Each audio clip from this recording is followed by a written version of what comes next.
যিনি দ্রোহের ডাক দিয়েছেন, যিনি সাম্যের ডাক দিয়েছেন, যিনি প্রেমের অনন্য দিক উন্মোচন করেছেন, যিনি দেশপ্রেমে তীব্রভাবে অনুপ্রাণিত করেছেন, তিনি তার লেখায়, কাব্যে, সঙ্গীতে বহুমাত্রিকতার এক অসমান্তরাল উদাহরণ। তিনি আমাদের জাতীয় কবি, জাতিসত্তার কবি কাজী নজরুল ইসলাম। তিনি সর্বকালের সর্বদা প্রখরভাবে যেমন দ্রোহের তেমনি প্রেমের। আজকের এই আয়োজন উৎসর্গ করছি আমাদের জাতীয় কবি কাজী নজরুল ইসলামকে।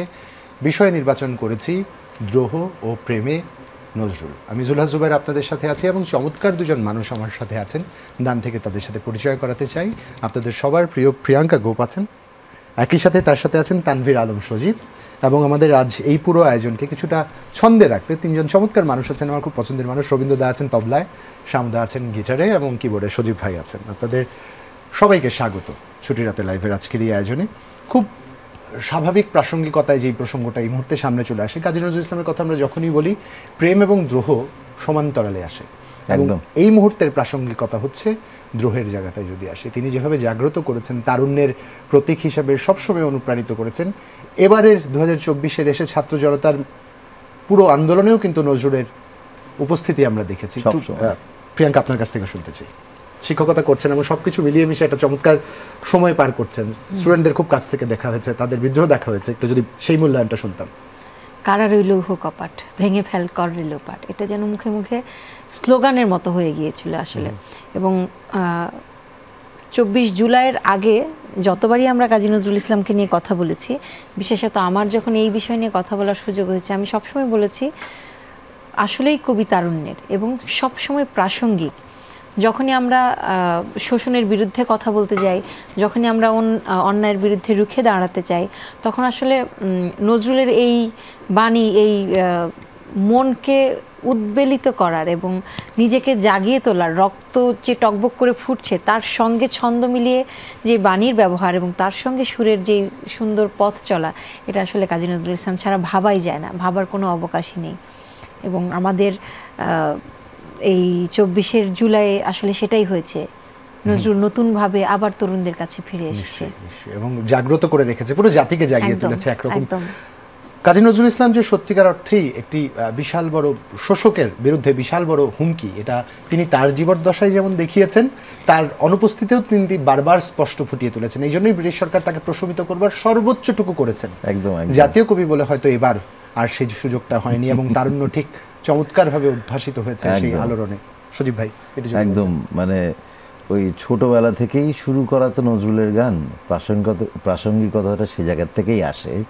যে ও এখনই বললো না যে তারুণ্যের কবি, রক্ত গরম সব সময়, সবাই সব রকমের নিষ্পেষণের বিরুদ্ধে নজরুল সব সময় ছিলেন। ওই সময়কার অন্য কাউকে আমরা এটা দেখি না, কিন্তু হিস্ট্রিও বলে না। কেবল নজরুলই সব সময় সোচ্চার ছিলেন বলেই ওনাকে বারবার জেলে যেতে হয়েছে, কোনোবারই আপোষ করেননি। সেই জায়গায় তার ফলোয়ার যখন আমরা, তার অনুসারী যখন আমরাও কেন করব? ওই জন্যই উনি বারবার সামনে আসেন, ওই জন্যই উনি বারবার আমাদের মনে থাকেন, ওনার কথা, ওই জন্যই আজকে ওনাকে নিয়ে আমরা কথা বলছি। নিশ্চয়ই একটা গান শুনে নেই, তারপর একটু কথা বলবো। আমরা কার কাছ থেকে শুনছি? চল ওই এফ মাইনারটা দে না। একটা গান আছে কাজী নজরুল ইসলাম, শঙ্কাশূন্য লক্ষ কণ্ঠে জাগিছে শঙ্খ ওই, বাজিছে শঙ্খ ওই। শুনে দেখো, বেশ মজার গান।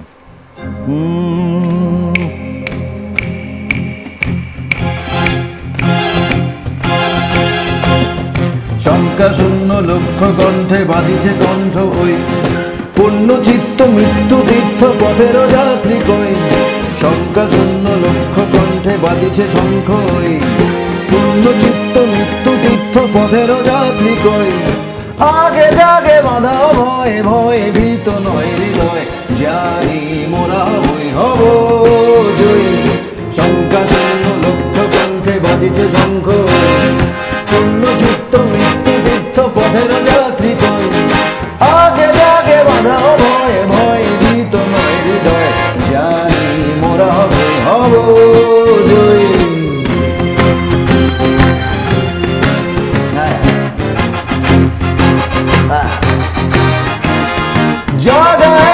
পানে পানে নব আশা, ভাষাইর মুখে ভাষা। জাগায় পানে পানে নব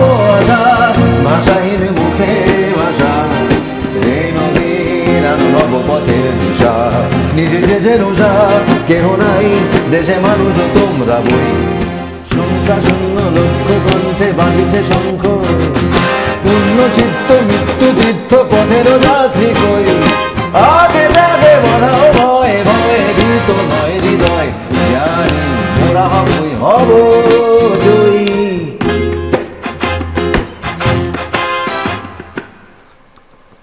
সময়ের নিমন্ত্রণে থেকে আমাদের থেমে যেতে হয়, কিন্তু থামতে একদম ইচ্ছা করছিল না, এরকম কিছু থামিয়ে দেওয়া খুব মুশকিল। এই একটা জায়গা থেকে জানতে চাই, কাজী নজরুল ইসলামকে আমরা যখনই যেই প্রেক্ষাপটে শুনেছি, অন্তত দ্রোহের ক্ষেত্রেই যদি বলি, প্রচণ্ড আধুনিক মনে হয়েছে, এবং এইমাত্র আপনি যা গাইলেন এখন সমসাময়িক সময়ের বিচারে প্রচণ্ড আধুনিক। অবশ্যই সেই সময় কিন্তু লন্ডন ফিলহারমনিক্সের একটা পুরো গান বেয়ার পিকনিক, তুমি যদি if you look it up, that's the whole thing, পুরো ওই এই কম্পোজিশনটাই বেয়ার পিকনিকের টিউনটা নেওয়া হয়েছে। কিন্তু এইখানে আসলে প্রশ্নটা, এটা কি সময়ের মারপ্যাচ, মানে কি করে আসলো, একই সূত্রে গাথা কি করে পড়লো? আমি জানি না, মানে তখন তো ইন্টারনেটের যুগ ছিল না, একদমই না, এখন তো চাইলেই গুগল করতে পারি। হ্যাঁ, মানে কোথা থেকে আসলো? আমি এই গানটা, আমার এক কাজিন লন্ডনে থাকে, ওকে শুনিয়েছিলাম। ও আমার, কারণ আমার একটা অ্যালবামে এই গানটা আছে, নতুন করে পাওয়া বলে একটা অ্যালবাম, আমার আকাপেলা অ্যালবাম ছিল, শুধুই ভয়েস দিয়ে, মনে আছে ওই জায়গাটা, চুরির তালেতে গিয়েছি। তো ওই অ্যালবামটাতে সবগুলোই গান শুধু ভয়েস দিয়েই করা ছিল, তালি দিয়ে, পায়ের রিদম দিয়ে। ওই অ্যালবামটার ভেতরে আমি এই গানটা রেখেছিলাম। তো আমার কাজিন সেই লন্ডনে, ও বলছে এই গানটা জানো, এটা টিউনটা কিন্তু আমাদের একটা পরিচিত একটা গানের, খুব অনেক আগের একটা গানের, সেই 1932 সালের লন্ডন ফিলহারমনিক্সের একটা টিউন, একদম একই টিউন। আমরা যে হ্যাঁ জানি, ওটা নেওয়া হয়েছে এখান থেকে, এবং ইটস বিন রিটেন দেয়ার।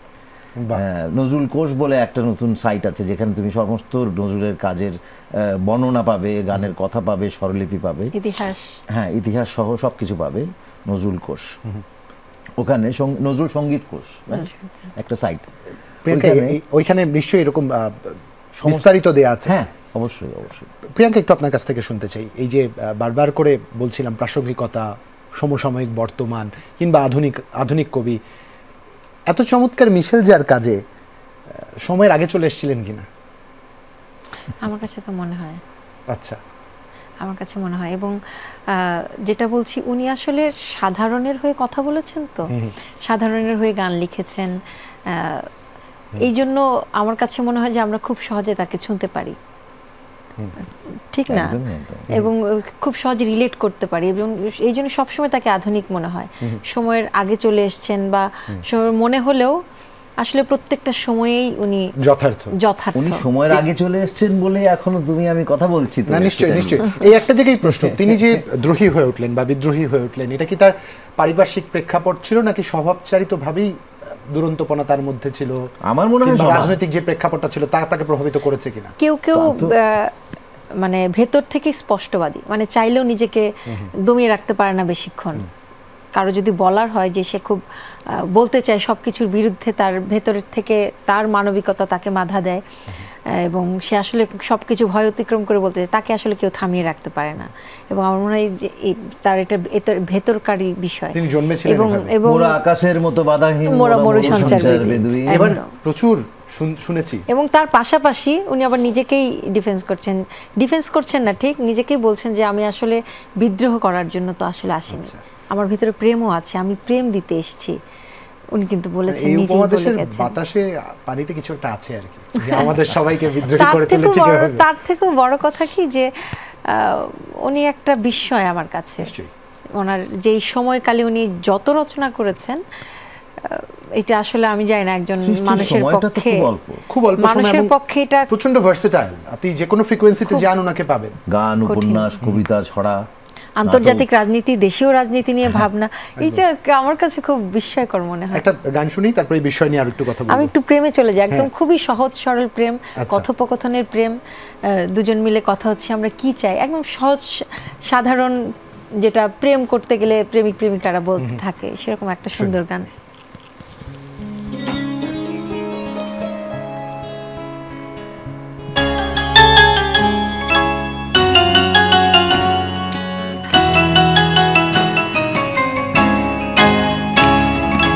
স্বপ্নে দেখি, স্বপ্নে দেখি, স্বপ্নে দেখি একটি নতুন ঘর,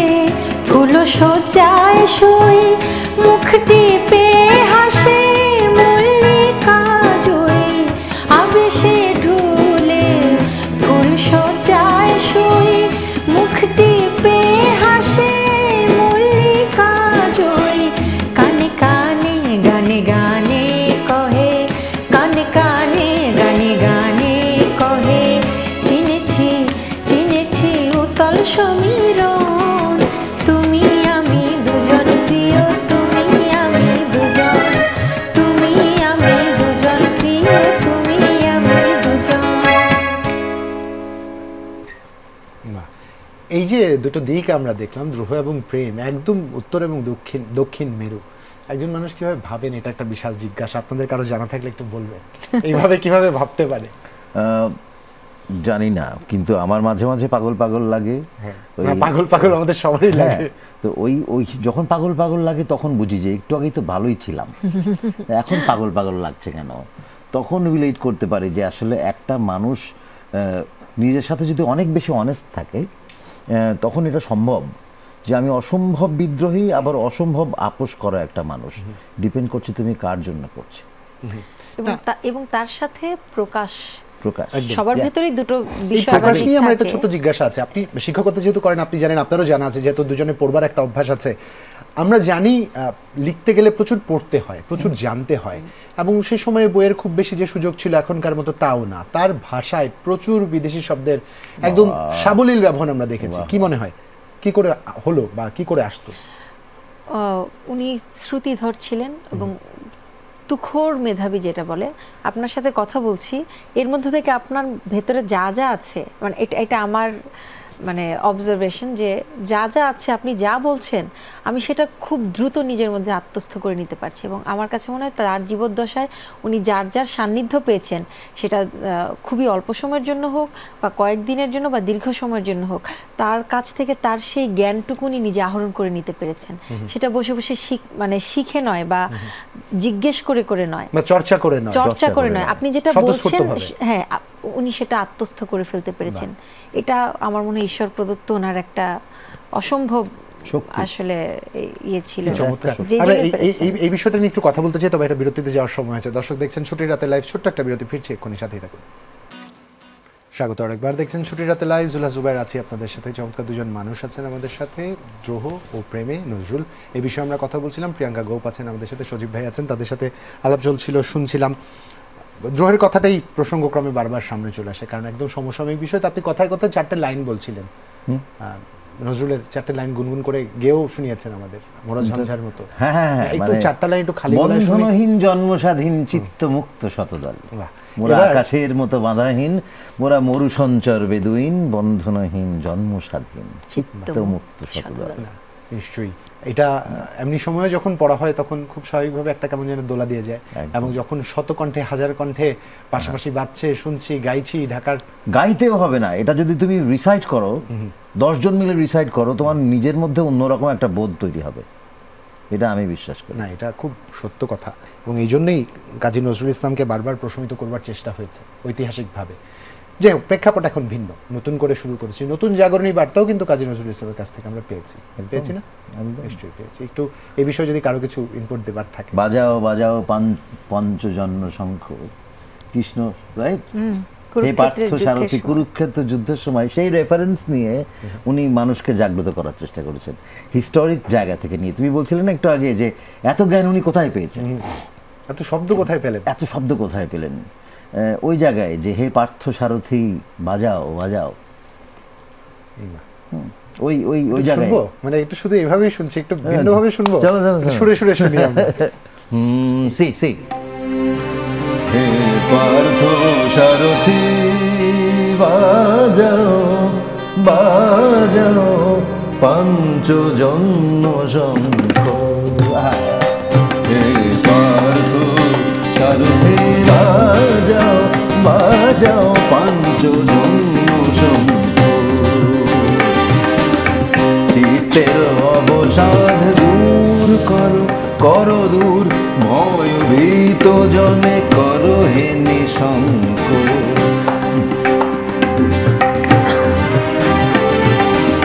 চিত্তের অবসাদ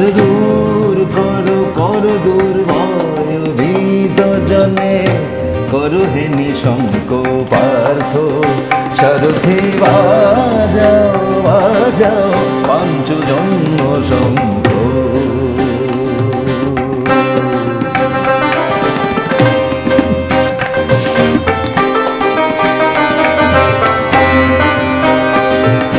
ধনুকের টঙ্কার হানো হানো গীতার মন্ত্রে জীবন দানো।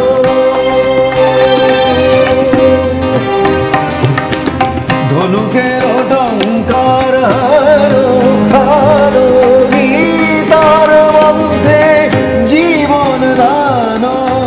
জড়তা দৈন্য হানো হানো গীতার মন্ত্রে জীবন দানো।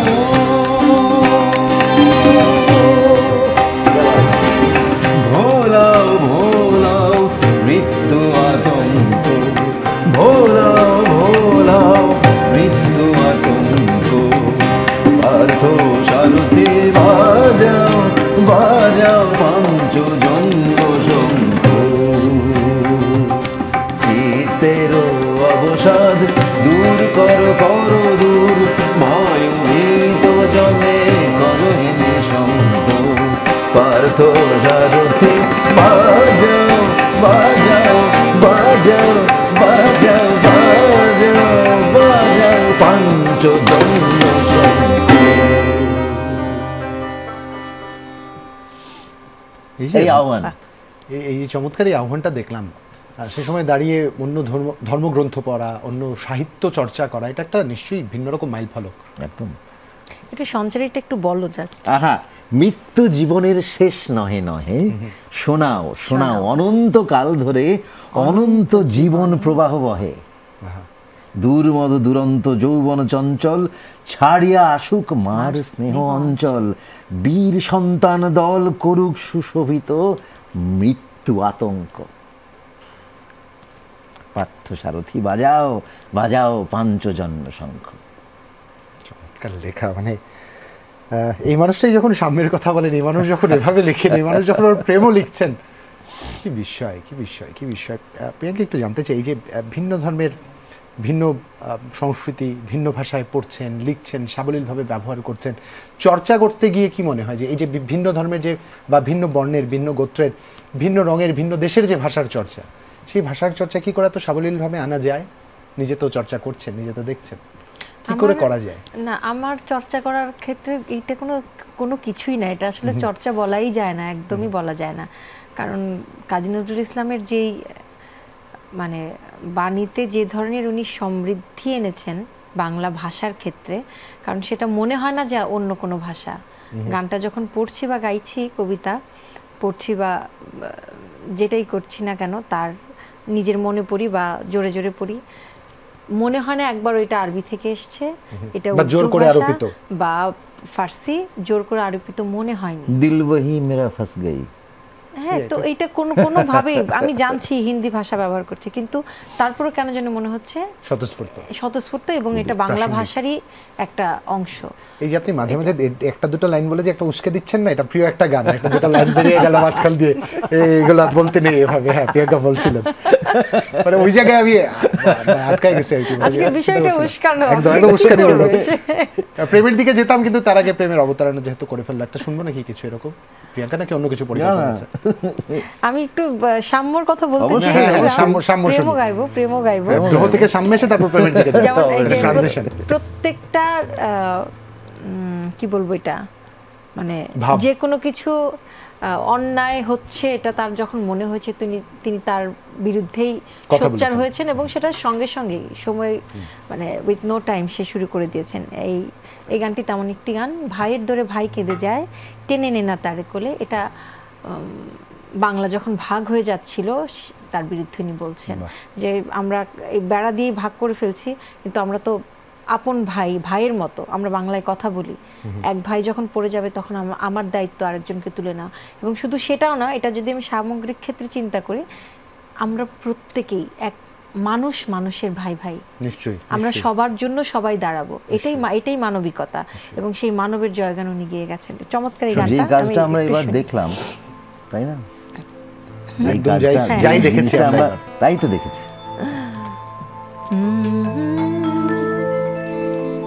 ভাইয়ের দোরে ভাই কেঁদে যায়, টেনে নে না তারে কোলে। ভাইয়ের দোরে ভাই কেঁদে যায়, টেনে নে না তারে কোলে। মুছিয়ে দে তার নয়নেরই জল, আপন মায়ের ছেলে, সে যে আপন মায়ের ছেলে। ভাইয়ের দোরে ভাই কেঁদে যায়, টেনে নে না তারে কোলে।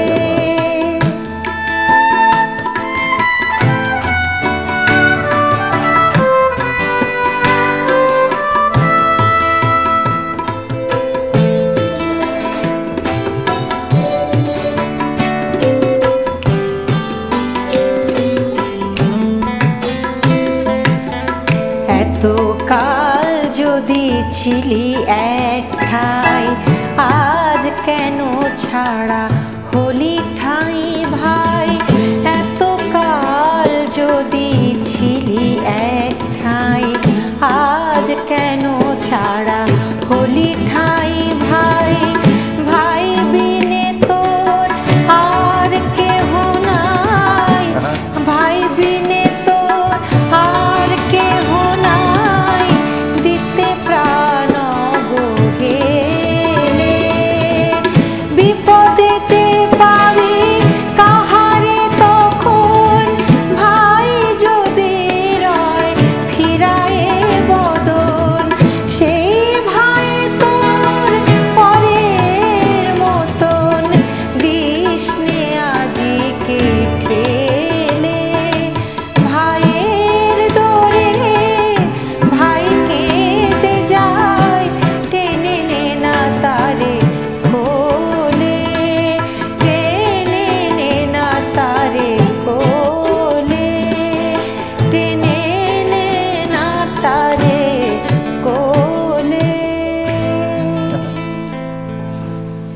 একজন পূর্ণাঙ্গ অসাম্প্রদায়িক মানুষ যিনি সাম্যের কথা বলেছেন, দ্রোহ বলেছেন, প্রেম বলেছেন, বিরহ বলেছেন, নানানভাবে নানান কিছু বলেছেন।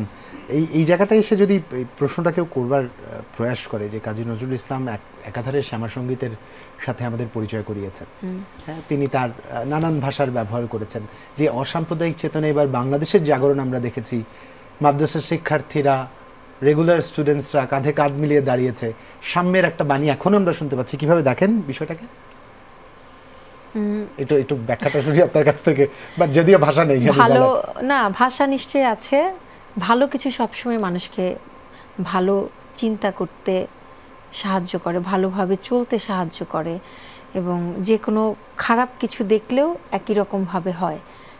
যখন আমি চোখের সামনে অনেক বেশি খারাপ দেখতে পাবো, তখন আমারও সেইখানটায় অনেক সময় নিজের অজান্তে চলে যায় সেই, যেরকম গুজবের কথা যদি আমরা বলি, যে অনেক কিছু না জেনে বুঝে বাচ্চারা অনেক কিছু করে, বা আমরা বড়রাও করি, না জেনে শুনেই সেটা আমরা ওটা খুব না ভেবে না চিনতে সেটার পেছনে ছুটতে থাকি। একই রকমভাবে যখন অসাম্প্রদায়িকতার কথা বলা হচ্ছে, কাঁধে কাঁধ মিলিয়ে কাজ করছে, এই যে আমাদের এখন এত একটা খারাপ সময় যাচ্ছে, বন্যার্ত মানুষরা তারা কি কষ্টে দিন কাটাচ্ছে, সেখানে হিন্দুরাও বসে নেই, মুসলিমরাও বসে নেই, বৌদ্ধরাও বসে নেই, বা খ্রিস্টানরাও বসে নেই, সব তারা মানুষ হিসেবে মানুষের পাশে দাঁড়াচ্ছে।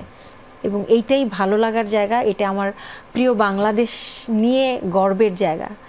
এমনটাই তো আমাদের হওয়ার কথা ছিল, বিচ্যুত হয়েছি, ঘুরে আবার ফিরে এসেছি আবার। একদম একদম তাই। সজীব ভাই কিছু যদি অ্যাড করবার থাকে?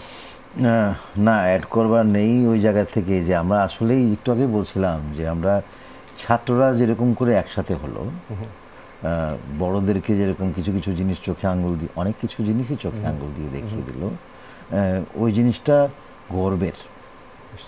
সত্যি কি সত্যি বলা, মিথ্যাকে মিথ্যা বলা, বলতে পারা, সাহসটা জোগানো।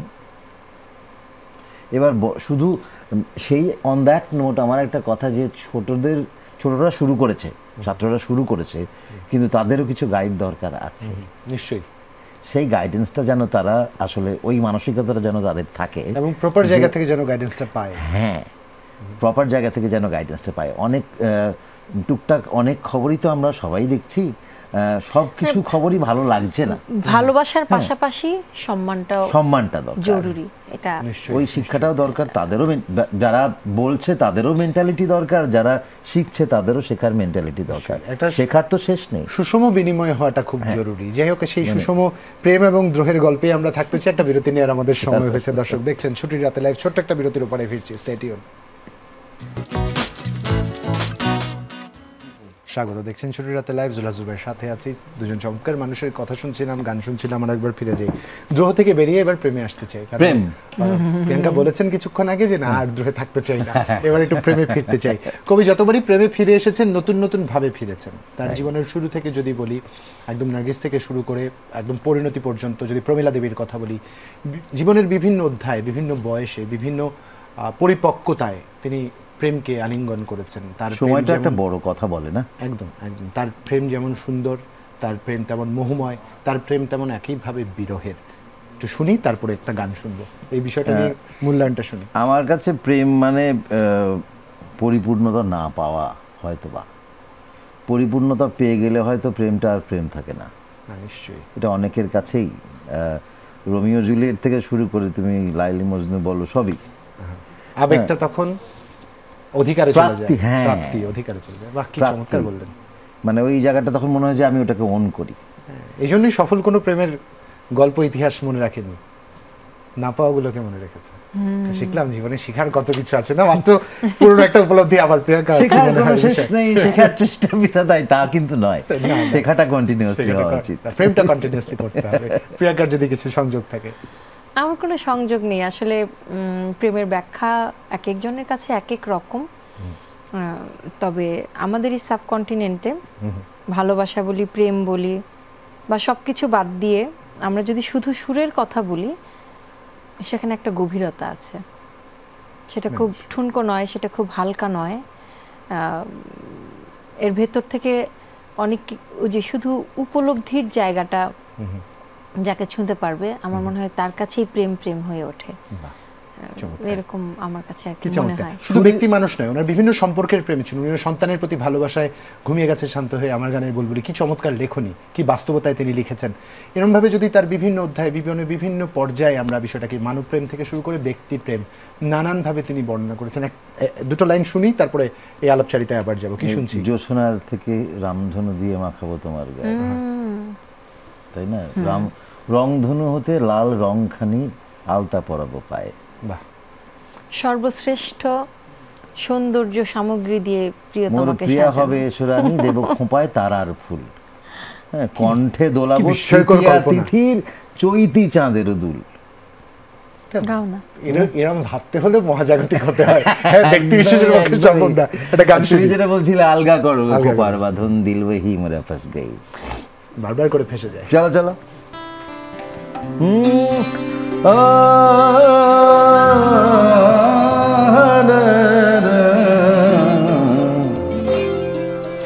আলগা কর গো খোপার বাঁধন, আলগা কর গো খোপার বাঁধন, দিল বহে মেরা फंस गए, दिल वही मेरा फंस गए, विनोद बनीर जरीन फिताए, विनोद बनीर जरीन फिताए, अंदर इश्क मेरा कस गई, अंदर इश्क मेरा कस गई, খোপার বাঁধন, আলগা করো গো খোপার বাঁধন, দিল বহে মেরা ফস গয়ে, দিল বহে মেরা ফস গয়ে।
फंस गए।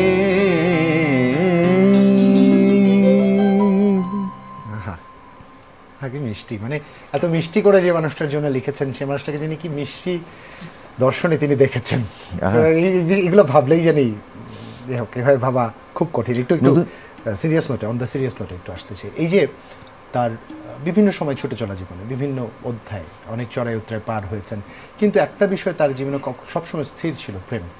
তিনি প্রেমটাকে ভিন্ন ভিন্নভাবে উপলব্ধি করেছেন এবং প্রত্যেকটা প্রেমে নিজেকে উজাড় করে দেয়া এবং প্রেমময় মানুষটাকে বড় করে প্রতীয়মান করার এই বিষয়টিকে দেখেন। এবং কিছু কিছু সময় বিরহ, যেমন ফজিলাতুন্নেসার কথা বলি, হয়তো সারাটি তিনি পাননি, এই বিরহটাও তার লেখনীকে ভাবিয়েছে। সুন্দর, যদি কিছু বলবার থাকে। ভাবিয়েছে তো বটে, এবং তাদের উৎসর্গ করে সেই সময় উনি অনেক গান নার্গিসকে উৎসর্গ করে লিখেছেন, কবিতা লিখেছেন, এবং কোনো কোনো ক্ষেত্রে সরাসরি উৎসর্গ করেননি, কিন্তু বোঝা গেছে যে এটা আসলে তাকে উদ্দেশ্য করেই লিখছেন। এবং আমার কাছে আরেকটা বিষয় মনে হয়, এটা তো উনি ভেতরে ধারণ করছেন এবং যখন মন চাইছে উনি লিখে ফেলছেন। আমরা এরকম কোথাও পড়িনি যে উনি 2 দিন, 5 দিন, 10 দিন, 1 মাস বসে একটা গান লিখেছেন, ভেবে একটা গান লিখবেন বা কবিতা লিখবেন বলে আয়োজন করে বসেছেন। ওই রকম ভাবে কখনো হয়নি, মানে আমি পড়িনি, থাকলেও থাকতে পারে। প্রকাশটাই গান এবং প্রকাশটাই কবিতা। আর মানুষ যখন যে অবস্থায় তাকে যেভাবে বলেছে, উনি ঠিক সে অবস্থায় কি করে সেই মানুষটার একটা আপনাকে বিষয়বস্তু দিয়ে দিল, তার উপর লিখে ফেললো। এটা আমার কাছে খুবই অবাক লাগে।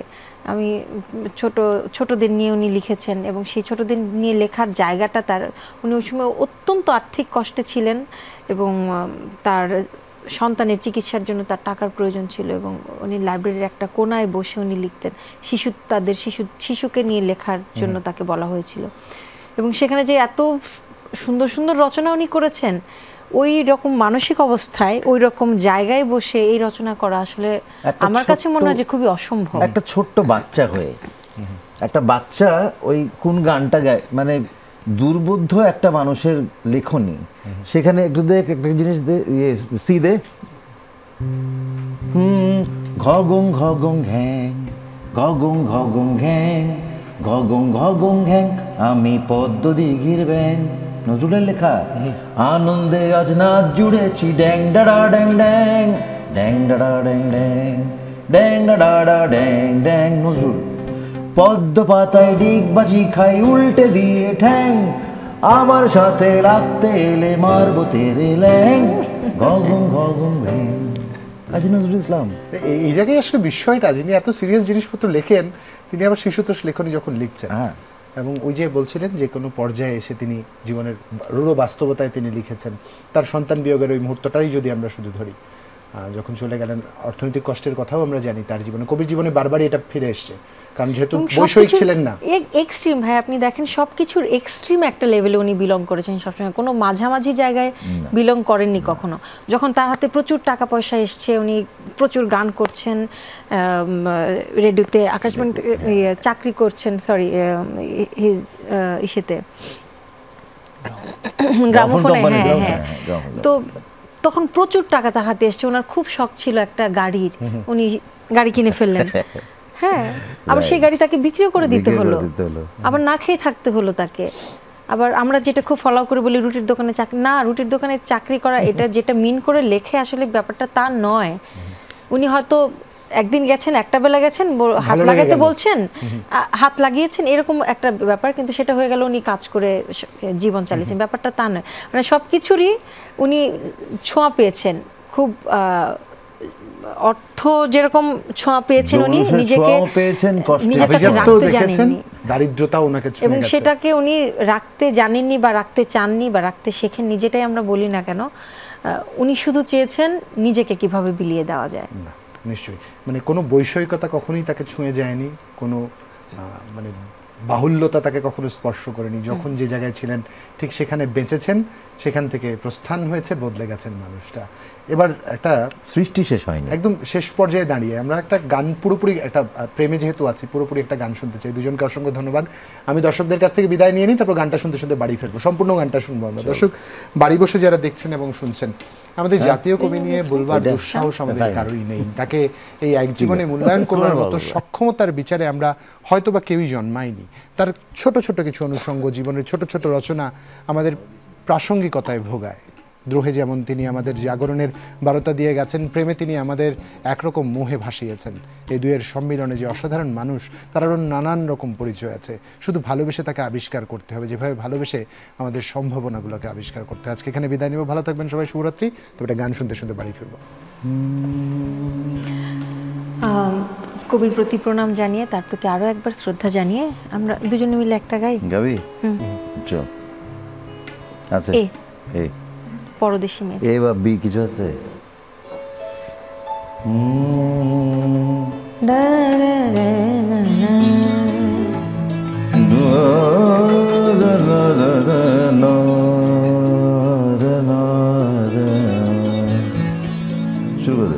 পরদেশী মেয়ে যাও রে ফিরে,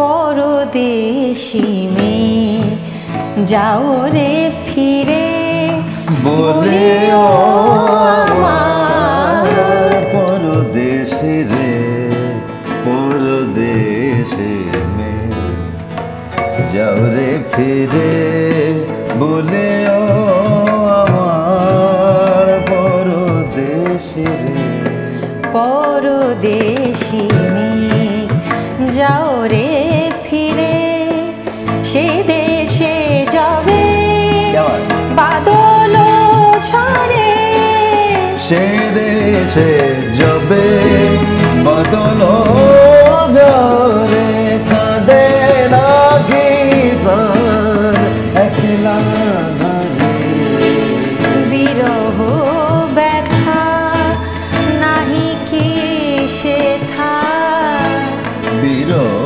ব্যথা নাহি কি সে থা, বাজে না বাঁশি নদীর তীরে, পরদেশী মেয়ে যাও রে ফিরে।